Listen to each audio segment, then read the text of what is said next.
Pemirsa, masyarakat Desa Curug Luhur sebagai salah satu lokasi terdampak peristiwa banjir bandang kekurangan bantuan pangan dan pakaian. Berikut laporan jurnalis Metro TV Insan Suwardi dan juru kamera Adi Nugroho dari Posko Darurat Desa Curug Luhur, Sagaranten, Kabupaten Sukabumi, Jawa Barat.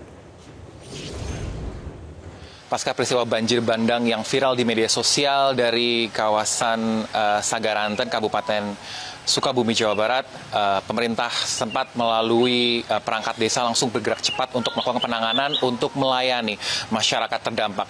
Seperti dari kawasan tempat saya melaporkan saat ini telah didirikan dapur umum serta posko untuk pelayanan untuk membantu masyarakat terdampak bagi kawasan warga Curug Luhur.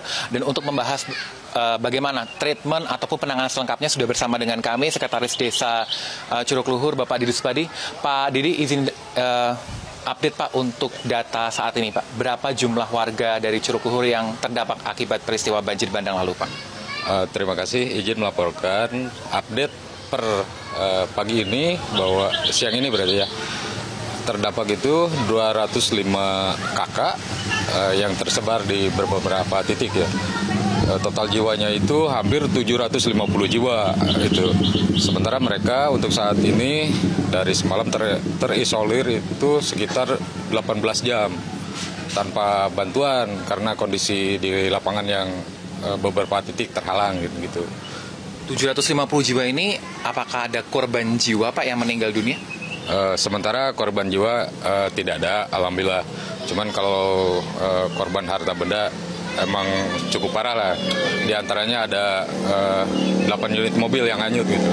Nah, Pak, sebelumnya kan Sagaranten ini kan jadi salah satu yang paling cukup parah ya Pak, termasuk Curug Luhur di dalamnya. Ini kan aksesnya sempat terputus Pak. Kalau sekarang bagaimana Pak, bisa dijelaskan apakah untuk kendaraan dan logistik sudah bisa masuk ke daerah ini Pak? Justru kami untuk sekarang ini akses logistik dari beberapa elemen ya, dari beberapa organisasi belum bisa masuk untuk logistik, khususnya untuk bahan-bahan pokok Pak, sampai dengan hari ini karena kondisi di jalanan yang masih putus begitu. Coba untuk jalur Sagaranten sama Cidolog itu sekarang sudah bisa dilalui mobil. Oke, gitu. Pak, untuk warga terdampak dari Curug Luhur sendiri sebenarnya saat ini apa sih Pak yang dibutuhkan untuk bantuan-bantuan setelah peristiwa bencana banjir bandang Pak?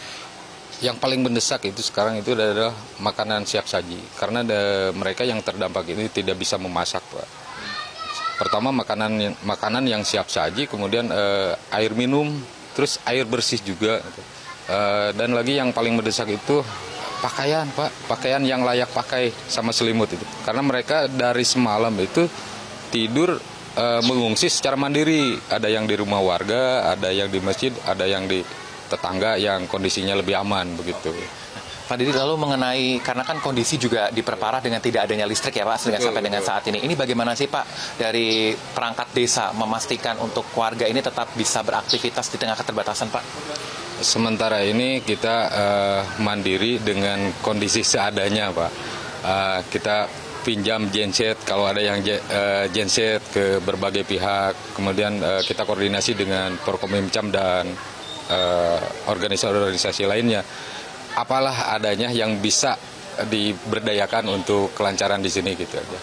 Pak, terakhir mungkin bisa disampaikan dari Curug Luhur di tempat Bapak ini, apakah sudah ada data mengenai kerusakan rumah-rumah warga yang bisa dilaporkan Pak, baik rusak ringan, rusak berat gitu Pak? Untuk sementara masih dalam pendataan, cuman yang paling parah itu rumah yang hanyut itu udah terdata itu 2 unit. Tapi di kampung Pucakalong itu. Tapi itu masih belum ini karena rekan-rekan belum final karena rekan-rekan kami masih di lapangan gitu kan. Karena pendataan ini juga sulitnya itu kan terkendala dengan lumpur dan lain-lain itu kan. Baik, terima kasih Pak Didi untuk kesempatannya. Semoga kondisi segera lebih baik ya Pak. Amin. Ya. Nah, pemirsa, tadi disampaikan bahwa memang pemerintah desa ini terus melakukan upaya untuk melakukan pelayanan terhadap warga terdampak pasca peristiwa banjir bandang yang viral di media sosial beberapa waktu lalu. Dan tadi kalau kami pantau untuk salah satu lokasi yang terdampak di Parung Seah yang menjadi salah satu titik viralnya banjir yang mampu menghanyutkan sejumlah mobil ini sudah bisa kami capai titiknya, namun memang untuk akses listrik, air masih terputus sehingga warga pun masih menantikan bantuan dari pemerintah terutama untuk suplai energi dan air bersih untuk melakukan aktivitas. Dari kawasan Kabupaten Sukabumi, Jawa Barat, Insan Suwardi, Joy Adi Nugroho, Metro TV. Jelajahi cara baru mendapatkan informasi. Download Metro TV Extend sekarang.